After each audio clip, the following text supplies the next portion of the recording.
পাঁচজন উঠতি বয়সী যুবককে উপস্থিত হয় এবং রেসপন্স করে, সেখানে অফিসার ইনচার্জ নিজেও কিছুক্ষণ পরে উপস্থিত হন। সেখানে আমরা ঘটনার যে আটক করা হয়, সেই যখন তাদের আটক করা হয় এই অবস্থায় তারা হচ্ছে তাদের একজন ফোন করে আরও তাদের দুই সহযোগীকে ঘটনাস্থলে ডেকে নিয়ে আসে এবং হচ্ছে ঘটনাটা যখন ভিন্নঘাতে মোড় নেয় তখন হচ্ছে তাদের আটকের ফলে এই বাকিরা হচ্ছে পালিয়ে যায়। তো তাদের যে আটককৃত আসামিদের তথ্য মতেই আমরা হচ্ছে পরের দিন হচ্ছে আলফাজ ওরফে শিশির তার একজনকে হচ্ছে আব্দুলপুর থেকে গ্রেফতার করি এবং পরবর্তীতে তার দেওয়া তথ্য মতে আমরা হচ্ছে সজীব এবং সাইদ এই দুজনকে আমরা পরবর্তীতে টঙ্গী এবং টঙ্গীর মাজার বস্তি এলাকা থেকে হচ্ছে তাদেরকে আমরা গ্রেফতার করি এবং আসামিদের সঙ্গে থাকা যে দুটো রামদা আমরা দেখতে পাই সেগুলো হচ্ছে উদ্ধার করা হয় এবং তাদের ব্যবহৃত 3টা মোটরসাইকেলের মধ্যে 2টি মোটরসাইকেল আমরা উদ্ধার করতে সক্ষম হই এবং এই ঘটনায় হচ্ছে একটি মামলা হয় সেদিন। আমরা আগে দেখতাম যে পুলিশের হুন্ডা পেট্রোল ছিল, মোটরসাইকেল পেট্রোল। আপনার এলাকাটা অনেক বড়, উত্তরা পশ্চিম উত্তরা উত্তরকান্ত দক্ষিণঘাট তুলা ঘনবসতি এলাকা। এখানে কিন্তু মানে ভাসমান ফ্রডিং লোকজন বেশি। এখানে প্রায় ছিনতাইয়ের ঘটনা হচ্ছে অনেক দিকে মাঝখানে কিন্তু কমছিল, আবার সেটি আপনার তদারকির অভাব না আপনার যানবাহনের অভাব। উত্তর বিভাগের ডিসি হিসেবে আমি যেটা মনে করছি সেটা হচ্ছে এটা তদারকি বা এরকম নয়, সেটা হচ্ছে যে এখানে আমরা বলেছি যে এখানকার যে 5 জন যে সাসপেক্ট তার মধ্যে একজনকে কিন্তু আমরা টঙ্গীর মাজার বস্তি থেকে হচ্ছে আটক করেছি।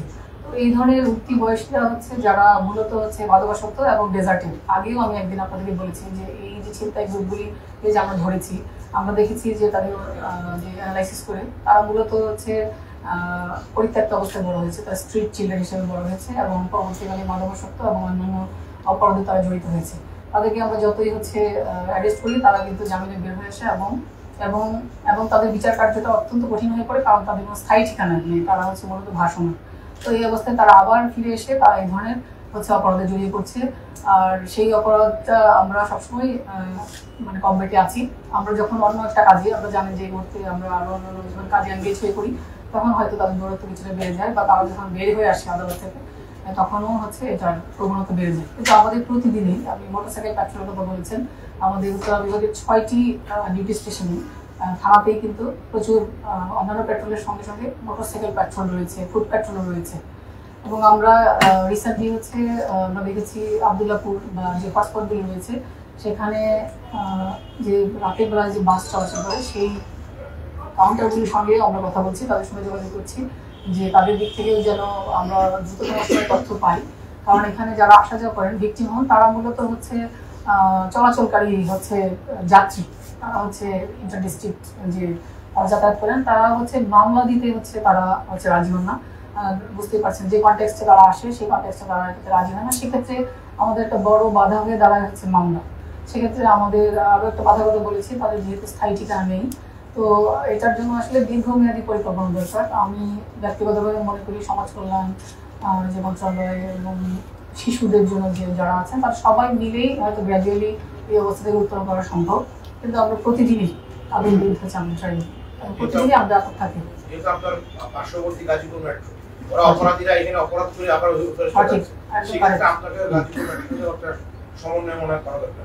না, আমরা আসলে সমন্বয় করি, আমাদের সমন্বয় থাকে এবং আপনারা জানেন যে বেশ কিছুদিন আগে আমরা হচ্ছে একটা বড় ধরনের অভিযানও চালানো হয়েছিল একটা বস্তিতে, সেখান থেকে আমরা অনেক অনেক অপরাধীকে ধরতে সক্ষম হয়। তো এগুলো চলমান আছে, আসলে কম্বাইন্ড একটা এফোর্ট দেওয়ার জন্য সবারই একটা সময় দিতে হয়। তো আমরা আবারও ভাবছি যে আমরা সবাই মিলে একটা ট্রাই করি। আমার নাম হচ্ছে আশিক, আমি প্রথম লোকে আছি। আমার দুইটা কোশ্চেন, একটা হচ্ছে যাদের আপনারা এরেস্ট করেছেন তাদের কোনো ক্রিমিনাল ব্যাকগ্রাউন্ড আপনারা পেয়েছেন কিনা, এক। আর 2 নম্বর বিষয় হলো যে এটা আসলে একটু এটার বাইরে একটা কোশ্চেন, সেটা হলো যে উত্তরার ওসি থেকে বিভিন্ন ডিগ্রি আমার থানার ওসি থেকে শুরু করে ডিসি পর্যন্ত তাদের সাথে এই নাম্বারে ফোনে পাওয়া যায় না, তাদেরকে ফোন করলে ওনারা ফোন ধরেন না। আচ্ছা ঠিক আছে, আপনার প্রথম প্রশ্নের উত্তর হচ্ছে যে আমরা যে রবি রায় শেষ হয়েছে কথা বলছিলেন, ওসি থেকে শুরু করে ডিসি পর্যন্ত তাদেরকে ফোনে পাওয়া যায় না, ফোন করলে ফোন রিসিভ করেন না এবং ব্যাকও করেন না। গতকালও ট্রাই করেছি ওসি, এডিসি, এসি, এখন আসলে সরকারি নাম্বারে কেন ফোন ধরে না এটা আসলে আমি একটু জানতে চাই।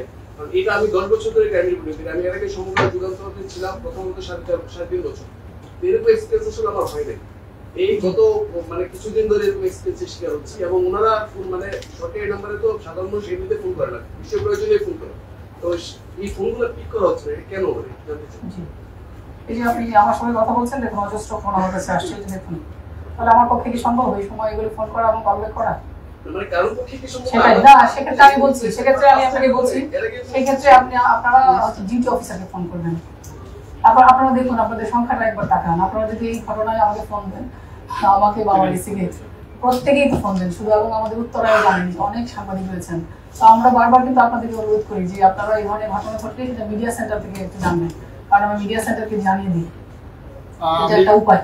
এটা আপনাদের প্রথম যে প্রশ্নটা ছিল, আপনার প্রথম প্রশ্নের উত্তর হচ্ছে যে আমাদের যে 5 জন কে আমরা আটক করেছি এর মধ্যে হচ্ছে রোগীরা, তার হচ্ছে মামলা রয়েছে রোগী।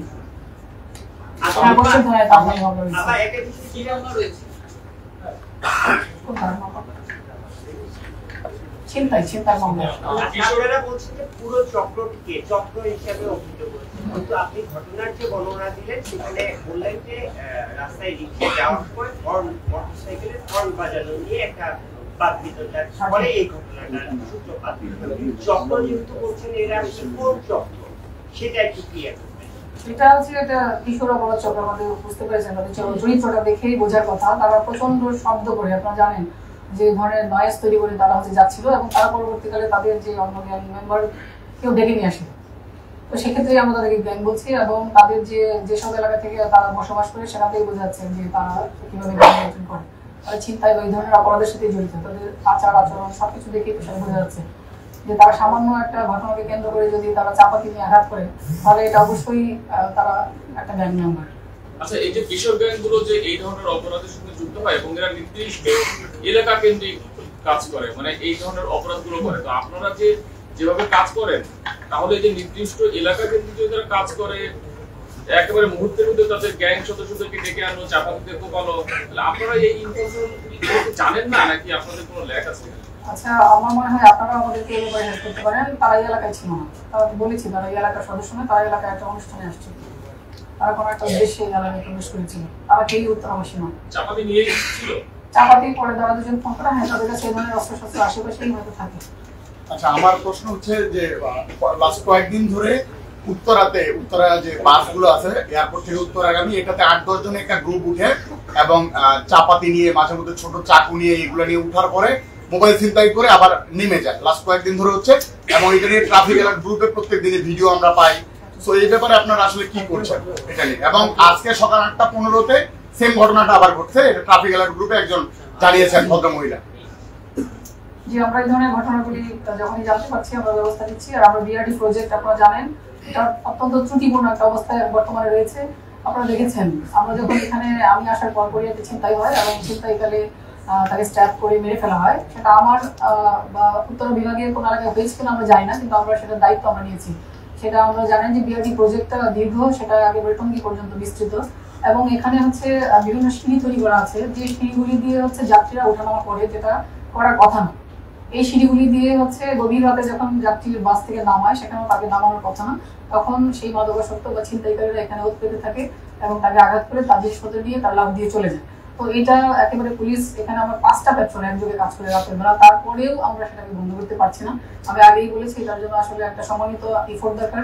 যাদের বিআরটি প্রজেক্ট তাদেরকেও আমরা বারবার অনুরোধ করেছি তারা যেন এইগুলি হচ্ছে বন্ধ করেন, কারণ এখানে সাধারণ মানুষকে আমরা যতক্ষণ পর্যন্ত এখানে ওঠানামা বন্ধ করতে না পারবো, এখানে ফ্রিকোয়েন্ট যে একটা চিন্তায় আছে সেটা শুধুমাত্র আমাদের পেট্রোল বা হচ্ছে আমাদের উপস্থিতি দিয়ে সেটা বন্ধ করা আপাতত সম্ভব হচ্ছে। আপনি রাতের কথা বলছিলেন, বাট ঘটনাগুলো দিনের বেলা ঘটছে, দিনের একই কারণে ঘটছে, উপরে যেগুলো ঘটে থাকে একই কারণে ঘটছে, নিচে বাসে যেগুলো হচ্ছে নিচে, হ্যাঁ নিচেও তো বলেছি যে এখানে ফ্রিকোয়েন্টলি হচ্ছে, কারা করছে সেটা তো আমরা বলছি বারবার।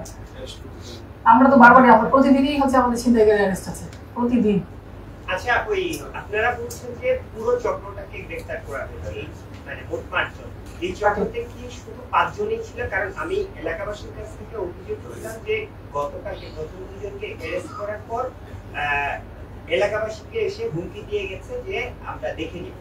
তো সঠিক। আসলে কি এই 5 জনই একটা চক্র হতে পারে নাকি আরো কেউ এটা তো এই মুহূর্তে বলা যাচ্ছে না। আমরা হচ্ছে ভিডিওতে 5 জনকে পেয়েছিলাম, আমরা তাদেরকে গ্রেফতার করেছি, মামলা হয়েছে, এখন তদন্ত করে জানাবো।